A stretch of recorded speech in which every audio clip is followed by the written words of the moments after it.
Hey vous, j'espère que vous allez bien en ce... On est quel jour déjà? En ce mercredi. Donc je vous retrouve aujourd'hui pour un update lecture et vous allez le voir, j'ai pas mal de livres à vous présenter et encore je ne vous présente pas tout parce que j'ai lu encore plus de livres que cela ce dernier mois notamment, donc voilà, je n'ai pas non plus envie que la vidéo dure 150 ans, donc cette vidéo sera divisée en deux parties. Le prochain update lecture sortira je pense la semaine prochaine. Voilà, mais avant de vous présenter ces lectures qui m'ont fait vivre plusieurs vies, eh bien, générique.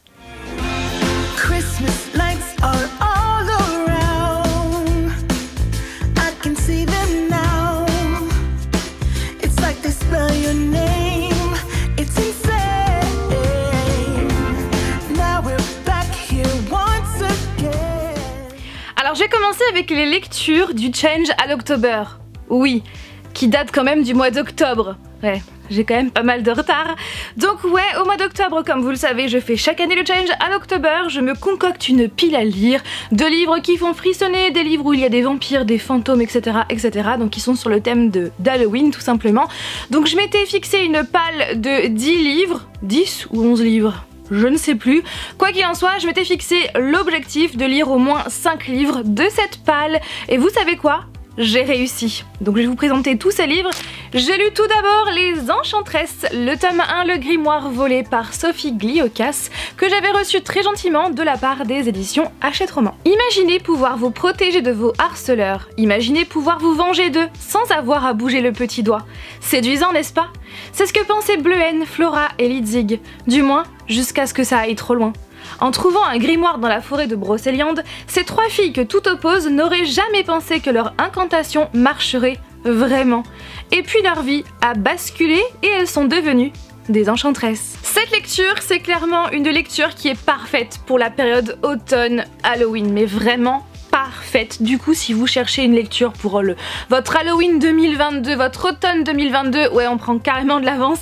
C'est vraiment une lecture que je vous conseille trop, que j'ai vraiment beaucoup aimé. Déjà parce que j'ai beaucoup aimé découvrir le folklore de la Bretagne et la forêt de Brocéliande, et c'est clairement des thèmes que je n'avais jamais lus jusqu'à présent, donc ça c'est vraiment cool. C'est une histoire qui est prenante, qui est intrigante, qui est bien menée. La plume de l'autrice, franchement, je suis trop fan. C'est une autrice que j'ai découvert sur YouTube sous le pseudo de Buffy Mars. Alors je vous parle de ça, mais c'était il y a des années. Ensuite elle a changé son pseudo pour Tout est politique, où elle parlait de livres, de féminisme, et c'est clairement des vidéos que j'adorais. Il me semble qu'elle ne fait plus de vidéos sur YouTube depuis, mais vous pouvez la retrouver sur les autres réseaux sociaux sous le pseudo de Tout est politique, et aussi je crois de Sophie ou S Gliokas sur TikTok notamment. Comme toute bonne histoire qui se respecte, nous avons bien évidemment des révélations auxquelles on ne s'attend pas, des personnages attachants, donc nous avons Bleuhen, Flora et Lidzig. J'ai quand même une préférence pour Flora et Lidzig, mais j'ai quand même pas mal apprécié Bleuhen. Dans cette histoire nous avons également de la diversité au niveau des personnages, les thèmes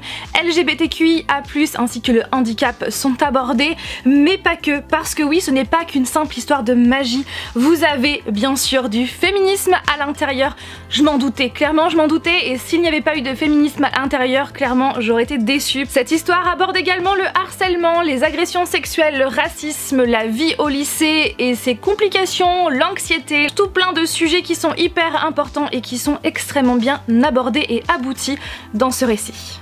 Et puis clairement la couverture elle est canon, je ne sais pas ce que vous en pensez mais je suis vraiment fan de cette couverture. Par contre sachez que c'est un point de vue externe, c'est vrai que j'aurais aimé avoir un point de vue interne avec à chaque fois eh bien, un chapitre sur eh bien, le point de vue interne d'une des trois protagonistes. C'est clair que ça aurait été très cool. Bon voilà, c'est un point de vue externe, mais cela dit ça ne m'a pas dérangé plus que cela. Voilà pour cette histoire. J'ai ensuite lu Sorceline, le premier tome, donc Un jour je serai fantasticologue, par Sylvia Douillet et Paola Antista, chez les éditions Vent d'Ouest, dans la collection Vent d'Ouest, chez les éditions Glénat, et clairement j'ai adoré. Mais avant, résumé. D'aussi loin que je m'en souvienne, j'ai toujours aimé les animaux. Mais pas les matous câlins ou les chiens fidèles. Non, moi ce qui me passionne ce sont les dragons, les licornes, les monstres, les chimères. Bref, les animaux légendaires. J'ai adoré cette BD pour plusieurs raisons. Déjà parce que j'ai adoré l'univers magique dans lequel évolue cette histoire, l'ambiance magique que l'on ressent vraiment. J'ai adoré les nombreuses références à la mythologie grecque, aux animaux légendaires et fantastiques, aux nombreuses références bien sûr à l'univers Harry Potter parce que l'endroit fait vraiment beaucoup penser à Poudlard et clairement tout ça, ça m'a fait grave kiffer. J'ai passé un super bon moment en lisant et en regardant les dessins de cette BD. Et justement, parlons-en des illustrations, elles sont vraiment mais très belles. J'ai adoré le coup de crayon en fait de la dessinatrice. Les dessins sont vraiment très bien faits. C'est fascinant, c'est rythmé, c'est original, c'est bien mené, bien détaillé. On ressent même vraiment l'ambiance lugubre du lieu et dans son intégralité. Et puis Sorceline quoi, Sorceline, clairement j'adore cette jeune fille, je me suis énormément attachée à elle.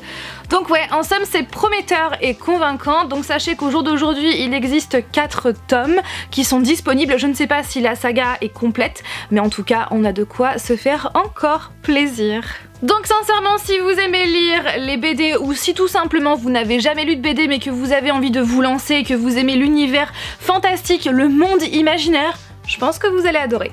C'est pas je pense en fait, non, vous allez adorer. J'ai ensuite lu Maudit, Histoire et Légende des objets ensorcelés par J.W. Hawker chez les éditions Cernunnos. L'anneau dont s'est souvenu Tolkien pour le Hobbit, la momie qui serait responsable du naufrage du Titanic, la poupée en tissu devenue l'héroïne des films Annabelle, un sabre japonais sanguinaire ou encore une chaise en bois sur laquelle il ne faut surtout pas s'asseoir. Exposés dans d'étranges musées ou supposés disparus, ce ne sont que des objets. Mais des objets maudits.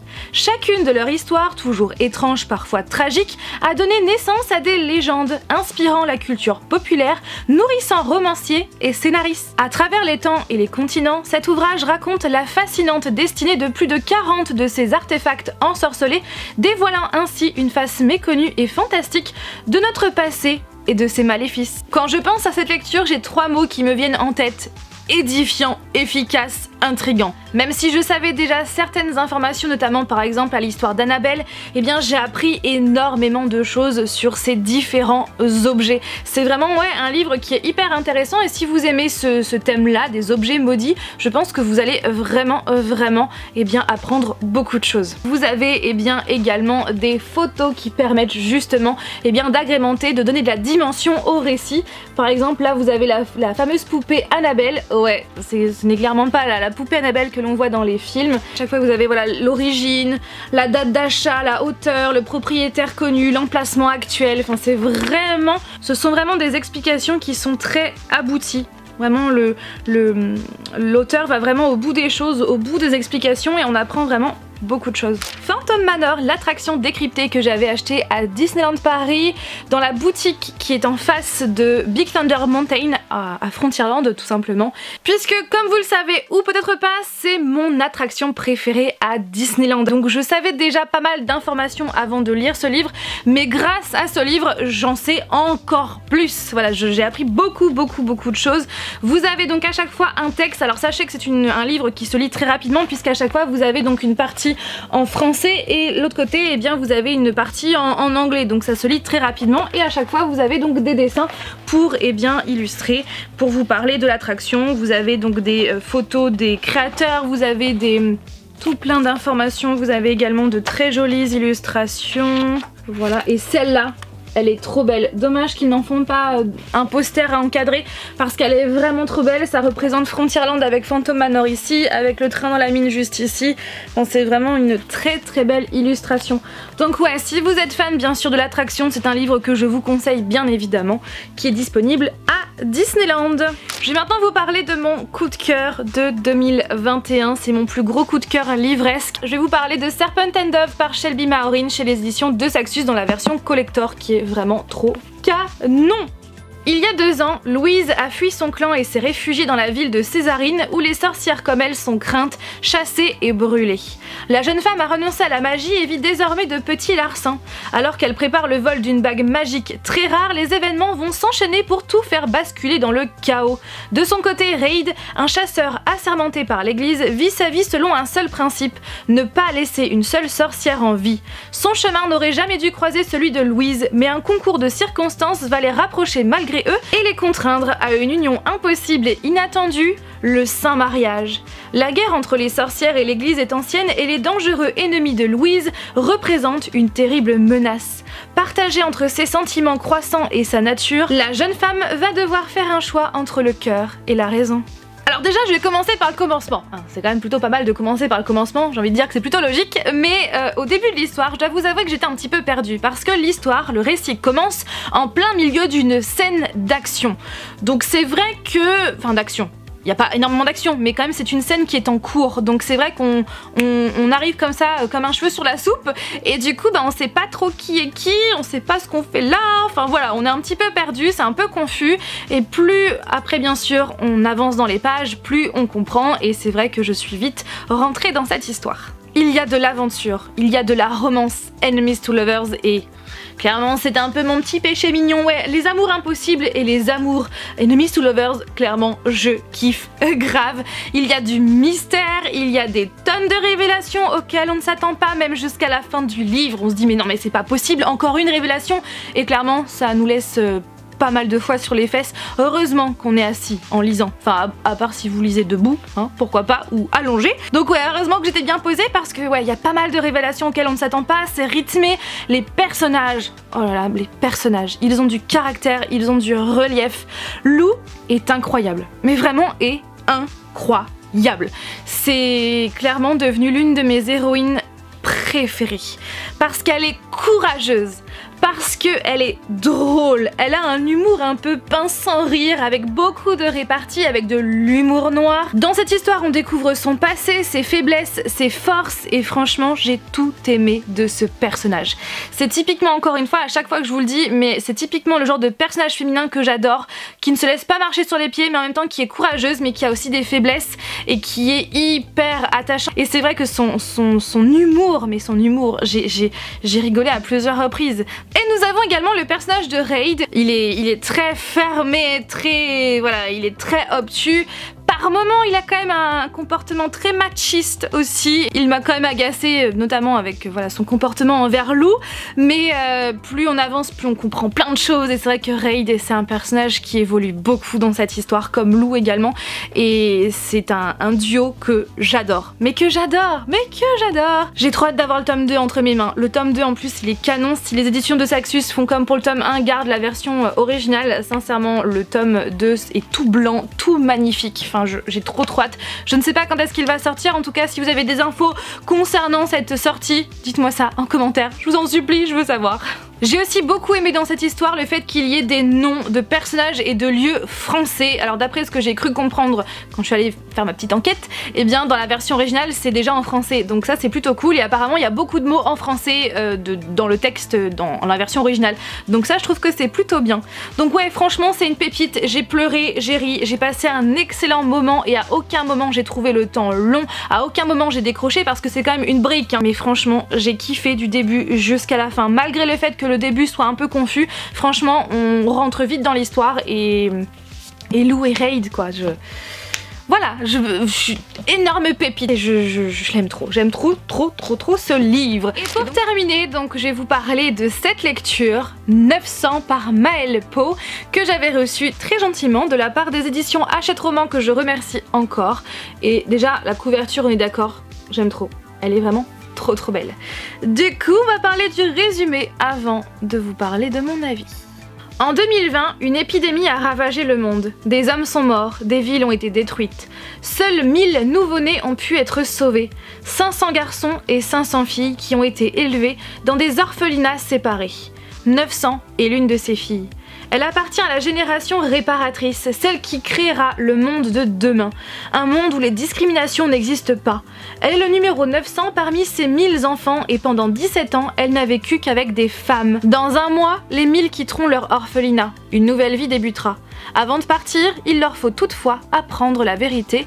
Ils ne sont pas seuls.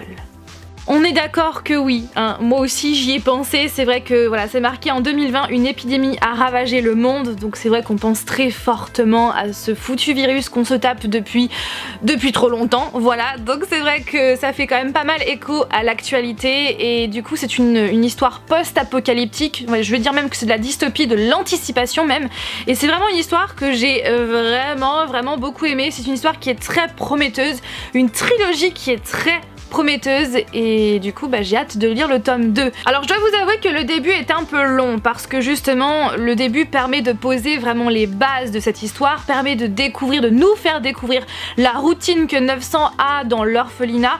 La plume est vraiment fluide, mais vraiment fluide, j'ai adoré la plume de l'autrice. Je me suis beaucoup attachée à 900 qui est une héroïne très réaliste dans laquelle en fait on peut facilement se retrouver et ouais c'est un personnage que j'ai vraiment beaucoup aimé, je me suis beaucoup attachée à elle. J'ai aussi beaucoup aimé les autres personnages, les personnages secondaires comme Hugo, les jumeaux, on a 899, on a aussi le mystérieux 410 ou encore Camélia, donc ouais c'est vraiment des personnages que j'ai beaucoup aimé et à la fin nous avons un cliffhanger de malade qui fait que j'ai trop hâte de lire le tome 2 mais franchement j'ai trop hâte.